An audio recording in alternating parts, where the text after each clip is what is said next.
Hello friends, आपका स्वागत है हमारे चैनल कॉन्सेप्ट आईक्यू में। फ्रेंड्स, आज हम लेके आए हैं आपके लिए घटना चक्र, जो है पूर्वावलोकन 2023 की लेटेस्ट एडिशन है और आपके यूपीपीसीएस आरओ एंड आरओ के लिए बहुत ही हेल्पफुल होगी। चलिए स्टार्ट करते हैं अपने पहले चैप्टर से। पहला चैप्टर हमारा तो चैप्टर है हमारा सामान्य परिचय, जिसमें है क्षेत्रफल। आइए देखते हैं। भारत एशिया महाद्वीप में अवस्थित एक दक्षिण एशियाई देश है। तो एशिया महाद्वीप में भी भारत कहाँ पे स्थित है? दक्षिण में स्थित है एशिया के, इसलिए हम क्या कहते हैं? दक्षिण एशियाई देश कहते हैं। अनियमित चतुष्कोणीय आकृति वाला यह देश हिंद महासागर के उत्तर में अवस्थित है। तो भारत जो है हिंद महासागर के उत्तर में स्थित है। ये आपका हिंद महासागर है मान लीजिए, और भारत कहाँ पे है? तो भारत की स्थिति ऐसे है, चतुष्कोणीय है, इस तरह से देख सकते हैं, और ये उत्तर में स्थित है हिंद महासागर के। आगे देखते हैं। अक्षांशीय विस्तार के दृष्टिकोण से भारत उत्तरी गोलार्ध में तथा देशांतरी विस्तार की स्थिति से देखेंगे तो पूर्वी गोलार्ध में स्थित है। अब यहाँ पे हम देखते हैं, जैसे ये हमारी पृथ्वी है, ये इसका देशांतरी विस्तार है और ये इसका अक्षांशीय विस्तार है। ये हमारा 0 डिग्री हो गया, ये हमारा देशांतर का 0 डिग्री है। तो अक्षांशीय विस्तार में अगर हम देखते हैं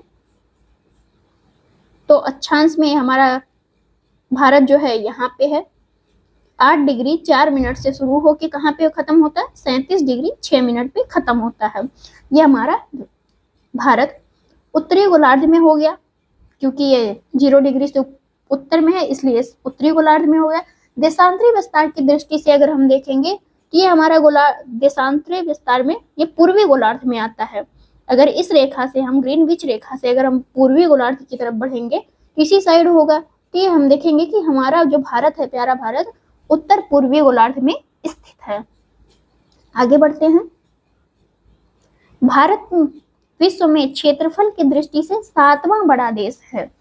7वें नंबर पे जो है क्षेत्रफल की दृष्टि से भारत आता है, और 8वें नंबर पे आपका अर्जेंटीना आती है। तो सात में पहले फर्स्ट सेकंड थर्ड पे कौन है ये भी देख लेते हैं। तो रूस का क्षेत्रफल सबसे ज्यादा है, उसके बाद आपका कनाडा का है, फिर संयुक्त राज्य अमेरिका का, चीन, ब्राजील, और 6ठे नंबर पे आपका ऑस्ट्रेलिया है। 7वें नंबर पे हमारे भारत का स्थान आता है क्षेत्रफल में। और जनसंख्या की दृष्टि से भारत अब दूसरा नहीं पहला हो गया है। कौन हो गया? तो जनसंख्या में हमारा भारत पहला हो गया है। तो इस तरह से हम इसको देख सकते हैं। और दूसरे नंबर पे आपका चीन आ गया है जनसंख्या की दृष्टि से। तो सब भारत जो है जनसंख्या में जो है पहले स्थान पे आता है, और क्षेत्रफल की दृष्टि से 7वें स्थान पे आता है।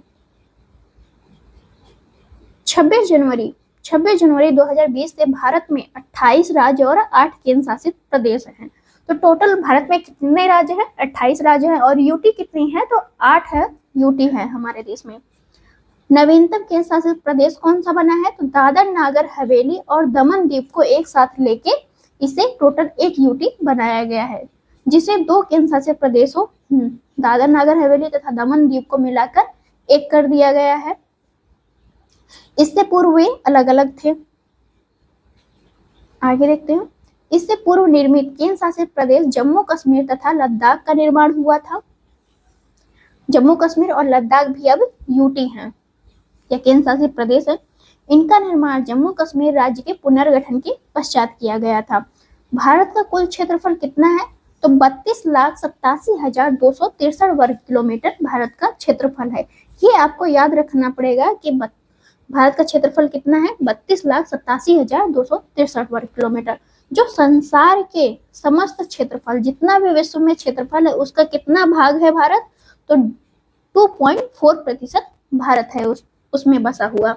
भारत में संपूर्ण विश्व की जनसंख्या का 17.5% जो है जनसंख्या भारत में निवास करती है। ये कौन से आंकड़े के अनुसार? तो 2011 के आंकड़े के अनुसार अगर हम देखेंगे तो विश्व की जनसंख्या का भारत जनसंख्या कितना है? 17.5% है।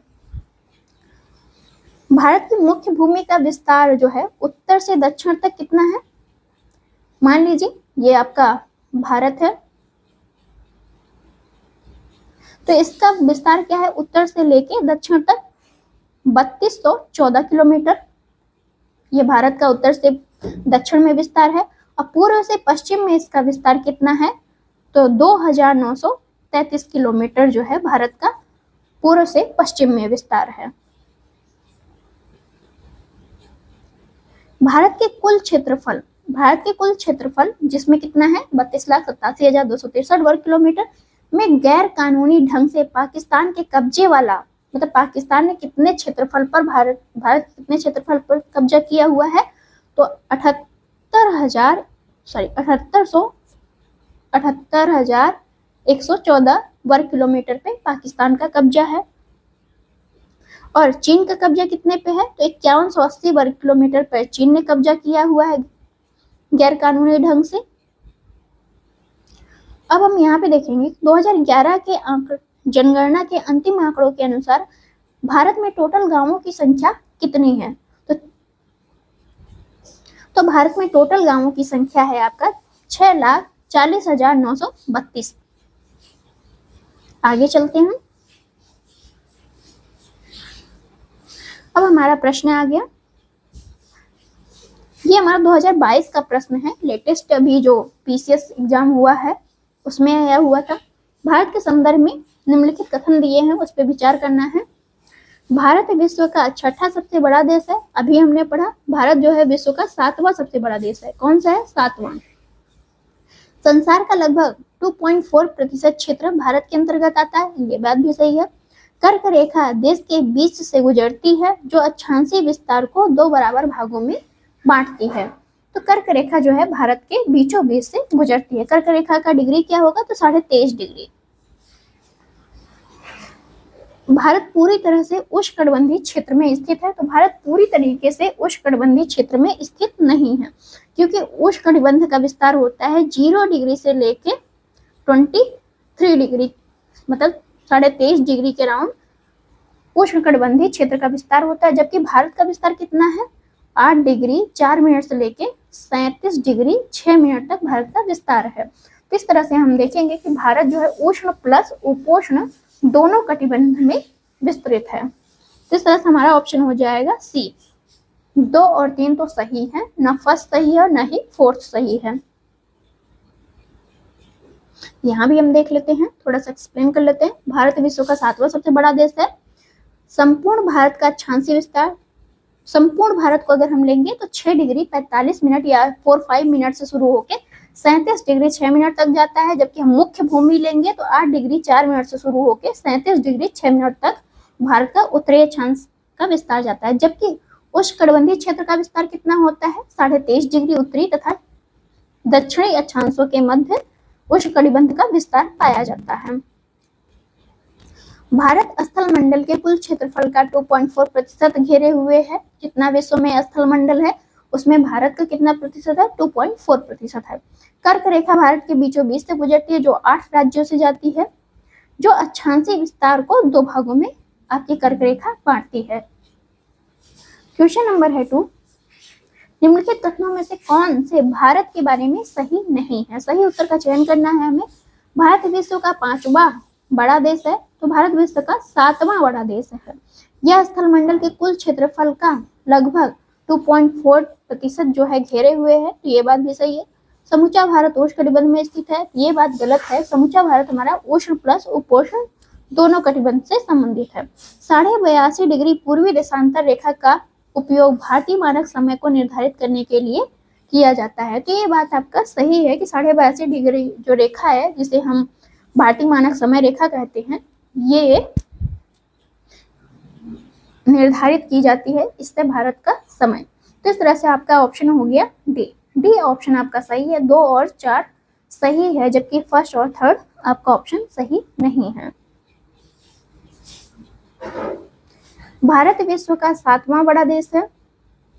संपूर्ण भारत अंडमान निकोबार के साथ हम लेंगे तो 6 डिग्री 45 मिनट से शुरू होकर 37 डिग्री 6 मिनट उत्तरी अक्षांश, जबकि उष्णकटिबंधीय क्षेत्र का विस्तार 23.5 डिग्री उत्तरी से लेकर 23.5 डिग्री अक्षांशों के मध्य होता है। इसको तो हम पढ़ चुके हैं, आप लोग एक बार देख लीजिएगा। क्वेश्चन नंबर 3 हम देखेंगे, क्षेत्रफल की दृष्टि से भारत का विश्व के देशों में कौन सा स्थान है, तो ये आपका 7वां हो जाएगा। भारतवर्ष आकार में विश्व के कितना है? भारतवर्ष का आकार में विश्व का कितना है? तो ये आपका 7वां बड़ा देश है भारत।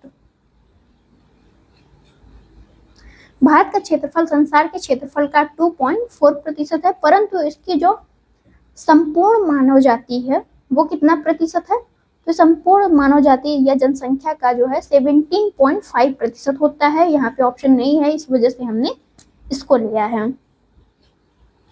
और भारत का क्षेत्रफल कितना है? तो 32,87,263 वर्ग किलोमीटर है।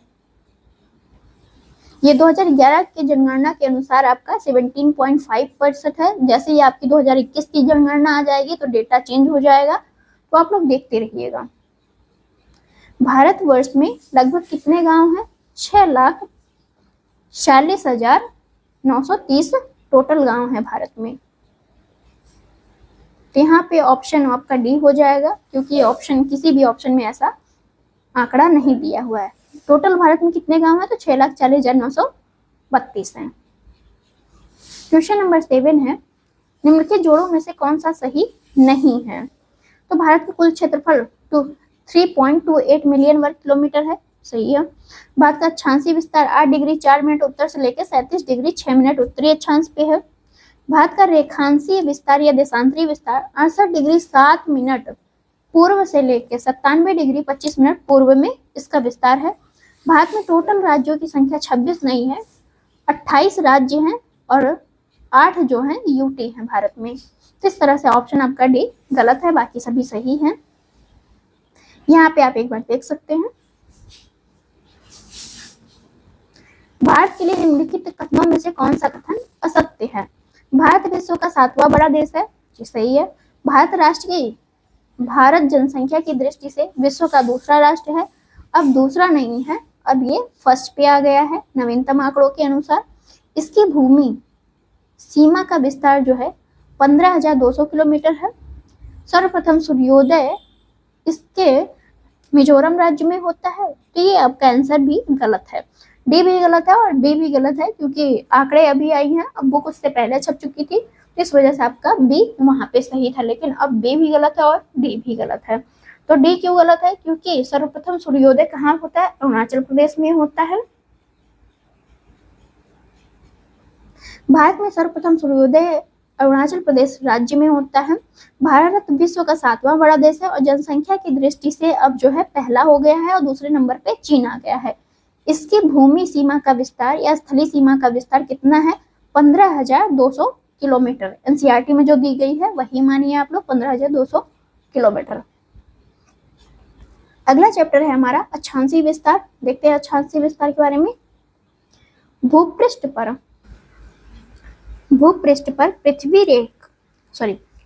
पर विषुवत रेखा, जिसे हम क्या कहते हैं?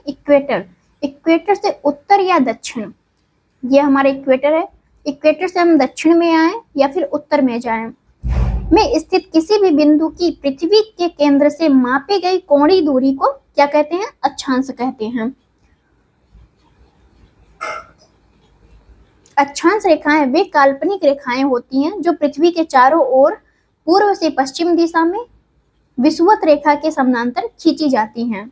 अब जैसे ये हमारी है पृथ्वी से हम, ये भी विषुवत रेखा भी या काल्पनिक रेखा जो 0 डिग्री है, और इससे हम उत्तर में या दक्षिण में रेखाएं खींचते हैं, इसे हम अक्षांश रेखाएं कहते हैं। अक्षांशों को अंशों, मिनटों और सेकेंडों में दर्शाया जाता है। पृथ्वी के 2 बराबर भागों में बांटने वाले अक्षांश को हम क्या कहते हैं? 0 डिग्री अक्षांश या भूमध्य रेखा कहते हैं, जिसे हम विषुवत रेखा भी कहते हैं। विषुवत वृत्त या भूमध्य रेखा के उत्तरी भाग को उत्तरी गोलार्ध कहते हैं। जैसे ये आपका पृथ्वी होगा, पृथ्वी से हम ये जो 0 डिग्री की काल्पनिक रेखा खींचते हैं, इसके उत्तर में अगर हम चलेंगे तो ये आपका उत्तरी गोलार्ध है, और इसके दक्षिण में अगर चलते हैं हम विषुवत वृत्त के, तो ये हमारा दक्षिणी गोलार्ध होता है। भूमध्य रेखा के उत्तर में स्थित अक्षांश रेखाओं को उत्तरी अक्षांश रेखाएं तथा भूमध्य रेखा के दक्षिण में स्थित अक्षांश रेखाओं को दक्षिणी अक्षांश रेखाएं कहते हैं। आगे चलते हैं। तो जैसे आप यहाँ से समझ सकते हैं कि ये हमारी पृथ्वी है टोटल पूरी, और ये हमारा विषुवत वृत्त है जिसे हम 0 डिग्री देते हैं, ये भी एक काल्पनिक रेखा है। और इसके हम उत्तर में चलते हैं तो ये हमारा उत्तरी अक्षांश रेखा है, और इसके अगर हम दक्षिण में चल रहे हैं तो ये हमारा दक्षिणी अक्षांश रेखाएं हैं। विषुवत वृत्त से नीचे हम दक्षिणी गोलार्ध कहते हैं, और विषुवत वृत्त के ऊपर हम इसे क्या कहते हैं, उत्तरी गोलार्ध कहते हैं। अब हमारी पृथ्वी मान लीजिए, ये हमारी पृथ्वी है, इसको हम ऊपर से एक 2 बराबर भागों में बांट देते हैं, जिसका नाम क्या है, तो प्रधान यामोत्तर रेखा। ये हमारा 0 डिग्री देशांतर, जिसे हम ग्रीनविच रेखा या प्रधान यामोत्तर रेखा भी कहते हैं, इसके अगर पूर्व में चलेंगे तो ये पूर्व हो जाएगा, और 0 डिग्री या ग्रीनविच रेखा से हम पश्चिम में चलते हैं तो ये हमारी पश्चिमी देशांतर रेखाएं कहलाएंगी। तो इस तरह से आप ध्यान दीजिएगा कि अगर 0 डिग्री या ग्रीनविच रेखा से हम पूर्व दिशा में चलते हैं तो ये पूर्वी देशांतर रेखा है, अगर पश्चिम में चलेंगे ये तो हमारी पश्चिमी देशांतर रेखाएं कहलाएंगी। यदि अक्षांश रेखाओं को 1 डिग्री के अंतराल पर खींचा जाए तो उत्तरी गोलार्ध में टोटल कितनी अक्षांश रेखाएं बनेंगी, तो 89 टोटल अक्षांश रेखाएं बनेंगी, और दक्षिणी गोलार्ध में भी 89 अक्षांश रेखाएं बनेंगी। इस प्रकार विषुवत वृत्त को लेकर अक्षांश रेखाओं की कुल संख्या कितनी हो जाती है, तो 89 आपका हो गया 178, और एक जो विषुवत वृत्त है उसको भी जोड़ने पे टोटल आपका आ जाता है 179। तो ये इंपॉर्टेंट फैक्ट है कि 179 टोटल हमारी अक्षांश रेखाएं हैं।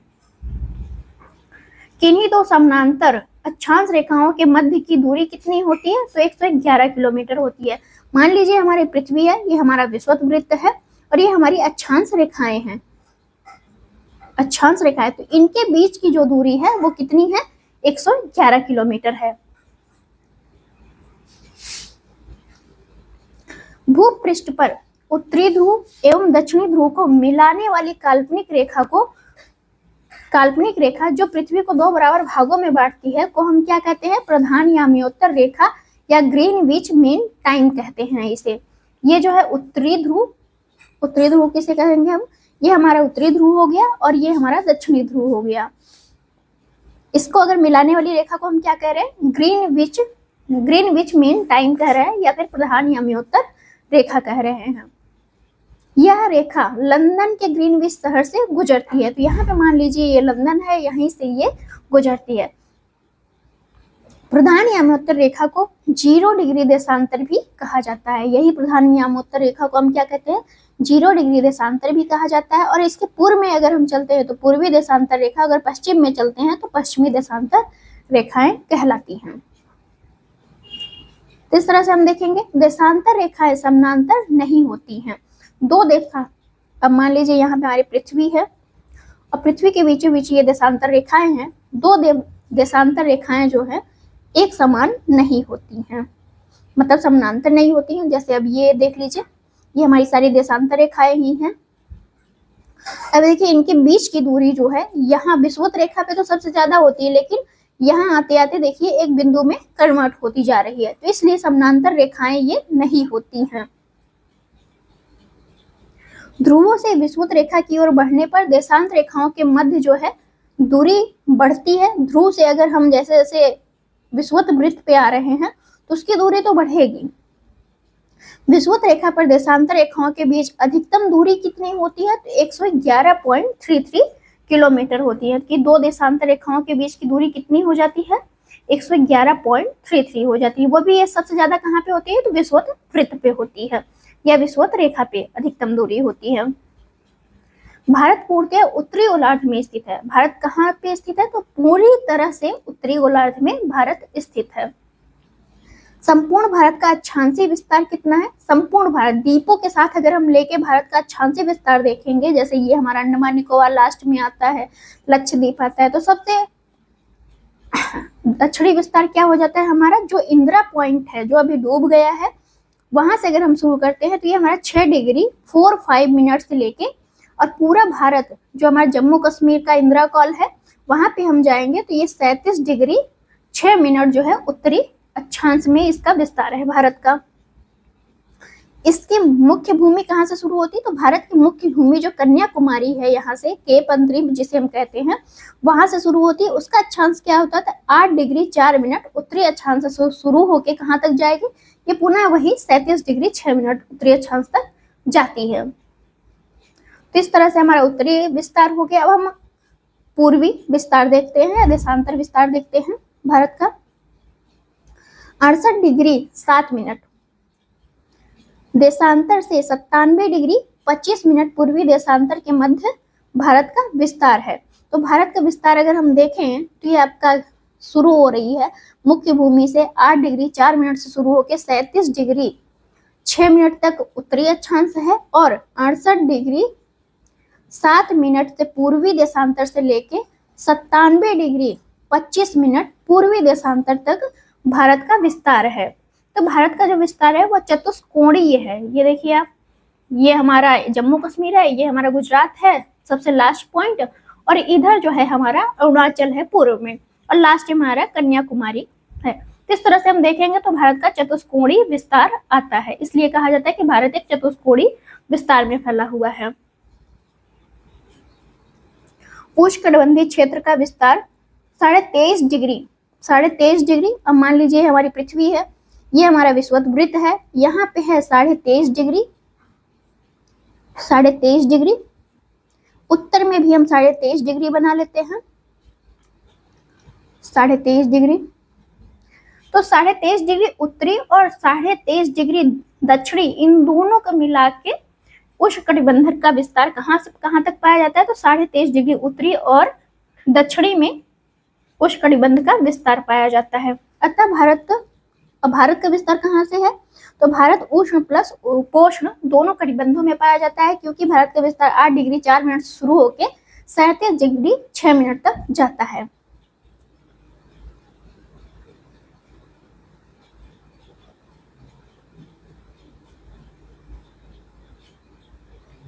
तो यहाँ पे हम देखेंगे अक्षांश, निम्न अक्षांश। निम्न अक्षांश क्या कहलाता है? तो 0 डिग्री निम्न अक्षांश से उच्च अक्षांश। उच्च अक्षांश क्या होता है? 90 डिग्री या जो आपका उत्तरी ध्रुव होता है। तो 0 डिग्री से, ये हमारा 0 डिग्री है, ये हमारा 90 डिग्री है। यहाँ से अगर हम चलेंगे 90 डिग्री की ओर तो दिन और रात की अवधि में अंतर आ जाता है। दिन और रात की अवधि में क्या होता है? अंतर आ जाता है। उत्तरी गोलार्ध में अक्षांश का प्रभाव दक्षिण से उत्तर की ओर और दिन और रात की अवधि पर पड़ता है। तो इस तरह से हमारा चैप्टर ये कंप्लीट हुआ। अब हम देखेंगे इसके एमसीक्यूज। भारत विस्तृत है। भारत कहाँ से लेके कहाँ तक विस्तृत है?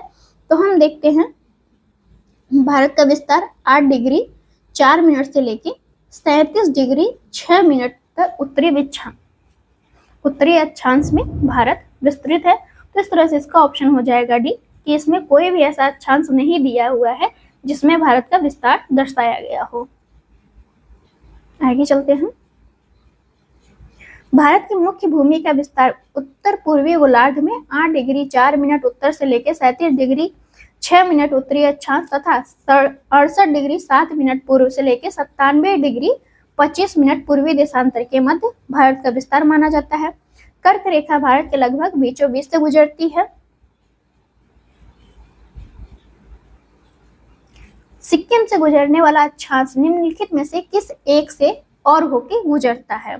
तो सिक्किम से जो अक्षांश गुजरता है वही अक्षांश और किस जगह से गुजरता है ये बताना है इसमें। तो इसका आंसर हो जाएगा ए, राजस्थान से वही अक्षांश गुजरेगा। क्वेश्चन नंबर 3 देखते हैं। जिस जिले में 70 डिग्री पूर्वी देशांतर रेखा गुजरती है वह कौन है? तो ये आपका हो जाएगा जैसलमेर। राजस्थान का जैसलमेर जो है वहां से 70 डिग्री पूर्वी देशांतर रेखा गुजरती है। तो इस तरह से हमारे 2 चैप्टर कंप्लीट हो गए। 3rd चैप्टर है हमारा भारत एवं कर्क रेखा, इसको हम पढ़ेंगे अगली वीडियो में। Thank you for watching friends. आपको वीडियो कैसी लगी कमेंट बॉक्स में जरूर आंसर करें।